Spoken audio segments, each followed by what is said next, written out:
girl called Shay Shay, who I'd known since yes, Shay Shay, Shay yes. Shay since I was 11 years old is when I first met Shay, right? Wow. So I've known her since we were kids, right? When she was young, she was a baby. And so I gave her, you know, a couple songs. One of the songs was a big song called Right Now. Love me, no, no, no, no. Oh, that's a fire job. Harmony, money. So on one hand, I'm helping build my culture and you know, for all my whole career and my whole plan is to build that bridge between the Western world and Africa, right?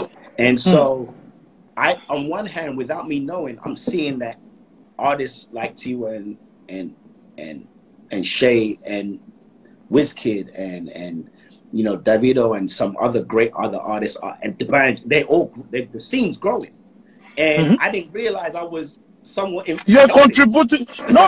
What you've done is that, you see, your journey, because it's connecting the dots. Yeah. Look at the journey. You went like this. You went up. Now God, like, okay, this region, your constituency, your base, you have to put a mark there.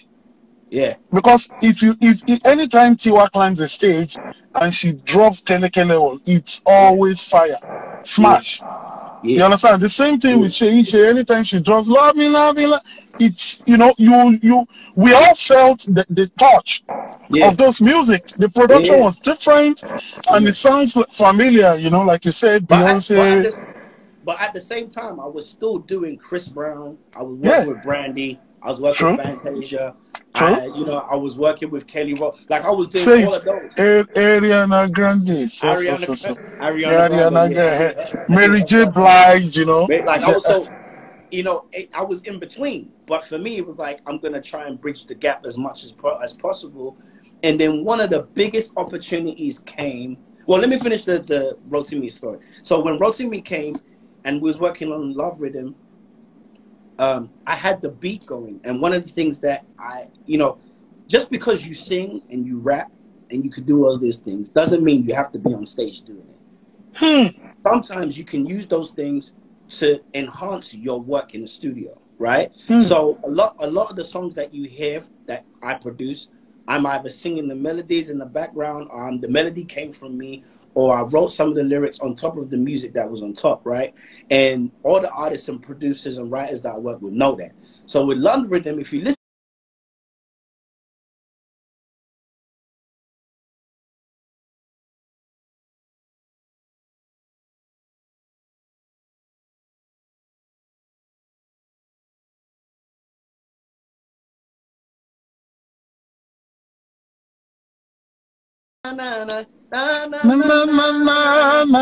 that's me. Wow. So when I went in the booth, sometimes, like I say, I always have these. I call it worship moments, right? Where you, God, and your music become one, right? And so I went in the booth, and from the beginning to the end, I sung the whole song, right? And one day, you know what I'm gonna do? One day I'm gonna put my demo out on it. So I'm gonna put my demo out so people understand, like, everything you heard. I totally understand what you're saying. Perfectly. You do the same thing, right? So of course, I'm trying. I'm your boy. You're my boy.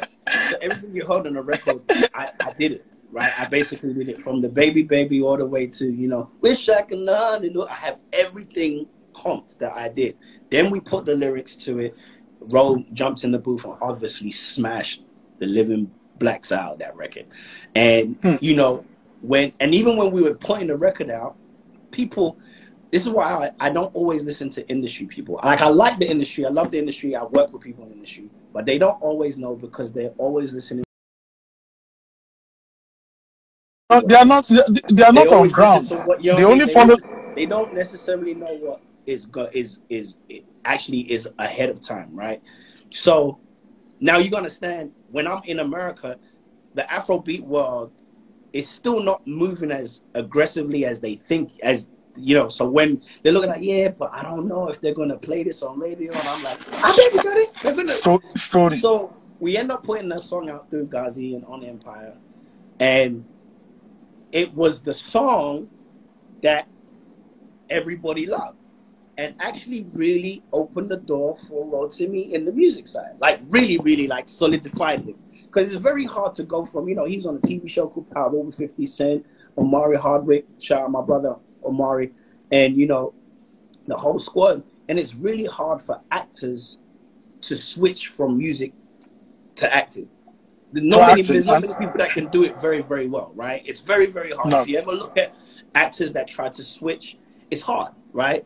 And he would, that song, which I believe in, the power of the song, literally opened him up into the industry. And he did, his live show was amazing. Girls really loved the song.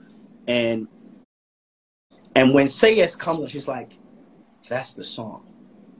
She's like, I want to jump on this song with you. Let me do the song with you. It's a worldwide smash. It's a worldwide smash, including there's a meeting in my bed. So let me explain this one. So let me explain that one. So after Love Rhythm comes out, and he's gone on tour, and the boy really worked hard. Shout out to my boy Rotimi. He worked very, very hard to go from, you know, put the record out, go on tour. He toured Nigeria, he toured Europe, he toured America, Asia, everywhere, and literally put his back into it, and he got an amazing response. And I sat there one morning and I said, we need a bigger one, though, because this we need a follow-up. We need a follow-up, because if he doesn't have a follow-up, it may start to dip down, right? So what I did was, once again, I start meditating. I use the word meditation. I start meditating and start looking internally for what I'm looking for, right? And I'm like, we need something that is memorable. We need something that Afrobeat culture understand, but the Western world understand. And I remember, and we need a sample. We need something that everybody like, because, you know, I did it with Ariana Grande when I flipped the bump, bump, bump, bump, bump, bump, bump, the Big Pun sample. When we flipped that, so I was like, I need to do something like that that's consistent. And then I remembered hearing the Ready or Not, here I come, you can't find another daddy. And I was like, oh. So I was like, imagine going.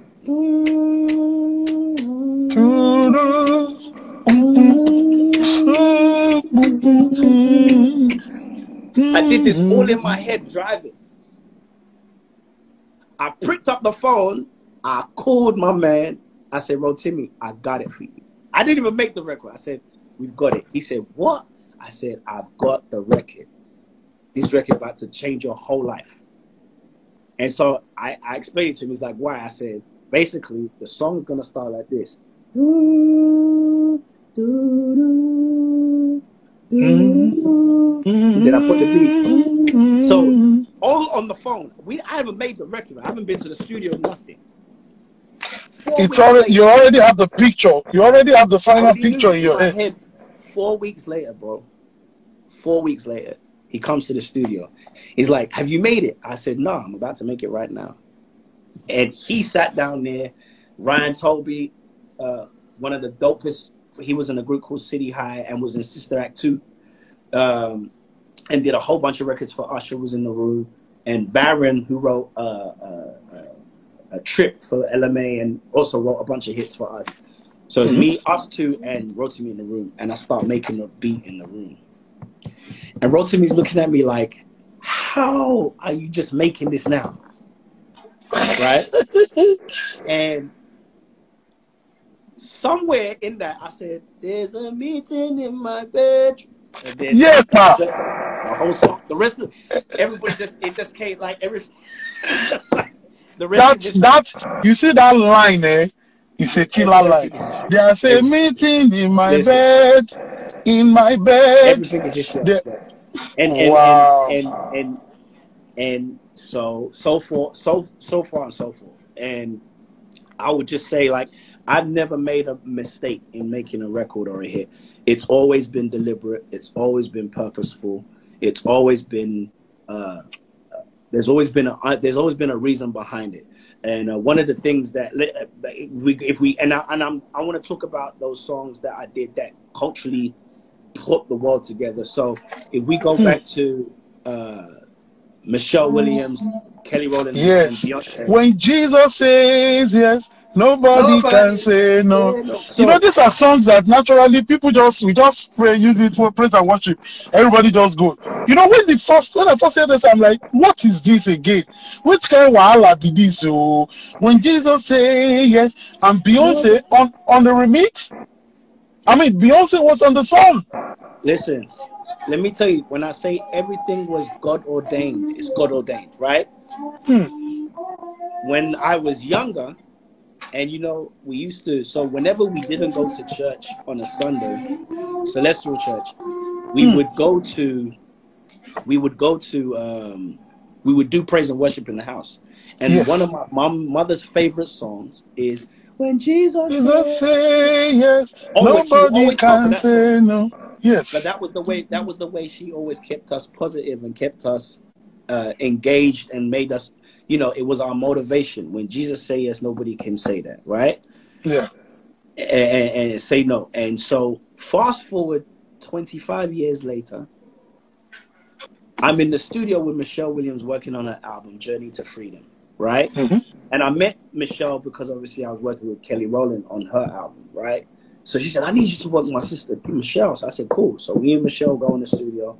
And for some strange reason, that particular period, which was about a year, she kept going to Nigeria. She had been once. They brought her over there to sing at a Redeemed church. And then they were singing at another church.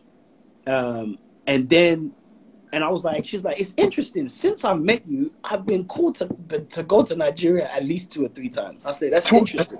And you're from Nigeria? She was going back to do Watch Night in Nigeria.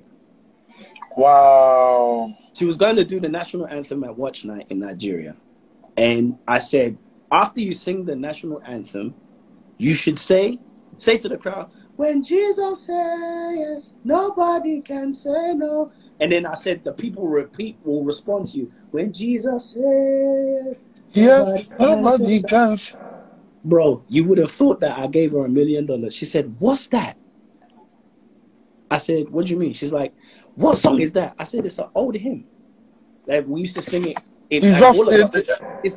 When I say she was rolling on the floor, she said, please, Harmony, please make me this song. Please make me this song, please. So I'm like, how am I going to turn this song into it's a popular, exactly. Anyway, so I go in the studio. And so I make the groove, right? And then obviously I keep the makossa, boom, boom, boom, boom, boom, boom, boom, boom, boom. Your bass spirit. So I said, but what I did was I just used very, very familiar stable notes sounds, right? So all the drums are R&B sounds, right? And the bass itself is an R&B moog sound, but I just play it like I'm playing makossa, right? So, and then what I did was I deliberately did not add any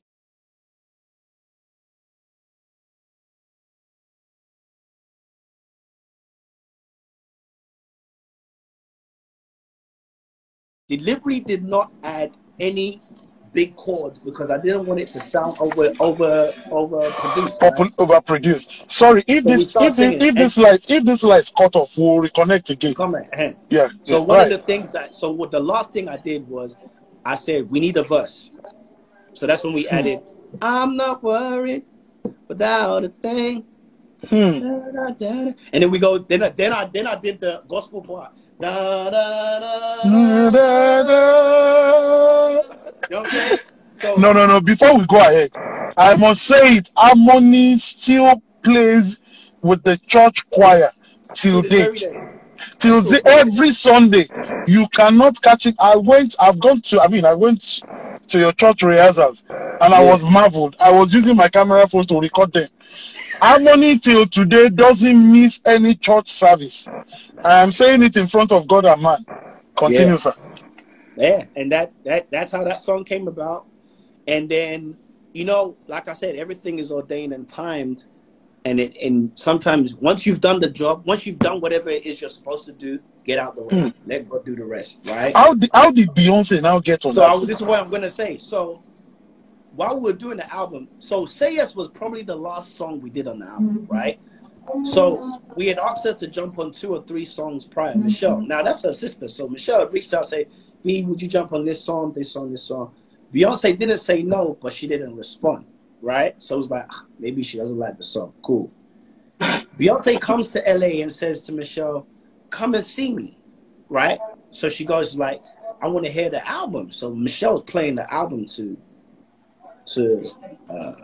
Beyonce. And when Say Yes comes on, she's like, that's the song. She's like, I want to jump on this song with you. Let me do the song with you, right? So Michelle calls me. She's like, I need you to send the files over to Beyonce to jump on the record. I'm like, what'd you say? I said, nah, you're joking. I was like, nah, you're taking a piece. Can you say it the way British people say it? You're taking the piss. Fam. You're taking the piss, fam. So at this point, I'm mesmerized. Like, I'm blown away. Like, Beyonce about to jump on this record. A gospel Afrobeat record called Say Yes. Are you serious? Like, this was God. This was a world movement. This was bridging the gap. This was bigger than any Afrobeat song that could happen. This was cultural. This was spiritual. This was God. This was inspiration, everything. Inspirational. Like, it was too many things happening at the same time. So it took about 2-3 weeks. I'm in the studio, and you know, Kelly's my sister, so I get the Beyonce vocals, and then Kelly says, hey, I'm gonna come to the studio and do my part. I'm like, wait, are we about to have a Destiny's Child moment right now? On a song about Jesus. And it's an Afrobeat song from an old African hymn. Jesus is Lord. Jesus is Lord. Like, you understand? Like, I'm like, this is what I was born to do. You know what I mean? Like, that's what I'm saying. And a lot of people didn't even know I made it. A lot of people didn't even know I was involved. A lot of people didn't know that it was all. The genius behind it was, you know, God giving me the song to be able to produce it that way. But that's the point. That's the whole point. It's not for me to let everybody know. God is the one connecting the dots. Right. So anyway, we put the song out. We do the video, and to know that they were playing this song in clubs, in environments, on the radio, and it wasn't just in America. It was across the world. There was no issue about whether it was Afrobeat, whether it was radio friendly. Everybody accepted it. Every article from Rolling Stones all the way down to, you know, Ebony had said this was the biggest gospel song we've had since Shackles by Mary Mary. And for me, that was a big statement, because Shackles was one of the biggest songs. I was like, yo, this is an R&B song, bro. It's about Jesus. You know what I'm saying? And I was excited. And so to know that, you know, and I just found out that it was, in the last 10 years, it was top 50 biggest gospel songs in the last decade. Say Yes. And it just makes me understand that this is what I was born to do. And, you know, I didn't have to call my parents to say them, yo, mom, dad, this. People were calling them saying, people are calling them, have you done problem? We have caused problem around the world. Let me help you rephrase this. Baba harmony. Ìyá harmony. Ọmọ yín yẹn kò ń gbọ́rọ̀. Wọ́n ní kí ló tún ṣe? Ọmọ yín tẹ́ bá mọ wàhálà tó ti dálẹ̀. Your son has done it and he has overdone himself. Your son actually produced the biggest gospel song in the world. What did he do? You know that song? When Jesus said yes, your son went to drag Beyonce àti K Michelle on the song that's big. We are dancing to the song in our church. There is too much on video. And you know, and these are the stories I live for. You know, these are the stories that I live for. Not to be. That's why I said I don't know if I would have produced those records if I was standing on the stage. So, and that's just for me. It's not for everybody. But for me, I was able to make those records. And so what has been my goal? My goal has been, how do I bridge the gap, you know, between one of my culture. I'm multicultural. I was born in London. My parents are Nigerian. You know, we have Caribbean in our family. We have white people in our family. I went to a pretty much white dominated Catholic school in Dartford, Bexley Heath. You know, I moved from there. I moved from South London to North London. I lived there. I learned the whole grime scene. What people don't know about the grime scene, and everybody from Skepta, me and Skepta shared studio buildings. His room was next to mine. You produced for, you've done some couple of hit songs for him, because listen, I saw the plaques. Listen, Skepta is my brother Chipmunk. You know what I mean? Young Chip. That was my first hit that I ever made. You know what I mean? And when I moved to LA, he came to LA to do his album Transition. When he came to LA, we put Chris Brown on the record on Champion. I don't even know if people remember that. Yeah. You know, and shout out Eric Bellinger. He was he wrote the chorus that Chris Brown. The same Eric Bellinger. Back then. Yeah. That's how long Eric Bellinger been with me. And so when I did Champion, and you know, at that time as well, in 2010, it was unheard of for someone as big as Chris Brown to work with a grime MC. It was unheard of. And so when we did it, we shook the world. We shook the world, big bro. Like, we shook the world. My man Chip, he was 18, 19 years old, and he couldn't even get into clubs at the time. That's how young he was when we did that. Yeah. And so, you know, Champion was another thing. And even for Made for Now, I wanted Janet to have a cultural experience, right? Wait. I'm the one that will introduce her. Now, I deliberately wanted you. I was holding it. That was my joker. Yeah. That song, everybody just opened their mouth. For me, when I mean open their mouth, we were all ecstatic. We were like, what is going on here? Who is the person giving Janet Jackson, Michael Jackson's younger sister, the recipe for Afrobeat? So I dig in. I'm like, who? Harmony. Yeah. Please tell us about that. How did you get to produce one of the biggest, you know, strong out there that was trying to, you know, that soup was just too beautiful. You understand what I'm saying? Janet Jackson. Janet Jackson. Who is Janet K? Who wrote that one? Don't let me send you Kane from here. I'm talking of Janet Jackson. Let me say it like an old people in Nigeria. He produced that song. Please, what's the name of the song again? Made for Now. Made for Now. Da, da, da. Made for Now. Abi? Yes, sir. How did you get mixed up? Firstly, I will always say never, with Daddy Yankee. With Daddy Yankee, yeah. Would never sleep on. Be careful who you meet, and be careful how you speak to people. In the sense of, you never know who's. Please repeat it again. Repeat that line again. Be careful how you speak, and be careful how you respond to people, because you never know who they're connected to. So, in my career, one of the things I try to do is be respectful to people, because you just don't know who they are. Even if I'm not in the best of moods. And there was this young man who's Nigerian, right? Who's part Nigerian. And I'm going to shout him out because he's now become one of my closest friends and is a great guy. And is actually Janet Jackson A&R. His name is JQ. Wow. JQ is another British Nigerian man who had the opportunity of working with Janet, right?